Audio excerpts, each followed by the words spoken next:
ሐሳብ የለውጥ ኃይል ነው። ምሁራን የለውጥ ወኪል ናቸው። ውክልናቸውን በወጉ የማይወጡ ከሆነ ውክልናውን በወጉ እንደማይወጣ የህዝብ ተመራጭ ማለት ናቸው። ኢንተሌክቹዋል ሊደርስ ከረንሲያቸው ሐሳብ ነው። የሚገበያዩበት ከረንሲ ሐሳብ ነው። ያንን ከረንሲ በደንብ የማያቅ ኢንተሌክቹዋል ሊደር መሪ ነኝ ቢልም ያሻውን ማሳካት አይችልም። ሰው የያዘውን ከረንሲ አውቆ የት ጋር እንደሚገበያይ ማወቅ አለበት፣ ወይም ከረንሲውን ዩኒቨርሳል ማድረግ አለበት። ምሁርነት ሐሳብ አክባሪ፣ ሐሳብ አፍቃሪ መሆን አለበት። መደመር ሲባል ፖለቲካል ብቻ አይደለም። በእያንዳንዱ ሴክተር ያለ ዕውቀት ሐሳብን ማሰናሰል ማለት ነው። እናንተ ሼልፍ ላይ ብዙ ሐሳብ አለ።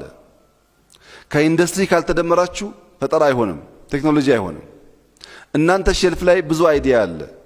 ከአርሶ አደር ማሳ ካልተዋሃዳችሁ ቴክኖሎጂ አይሆንም፣ ፕሮዳክቲቪቲን አያፋጥንም፣ አያባዛም።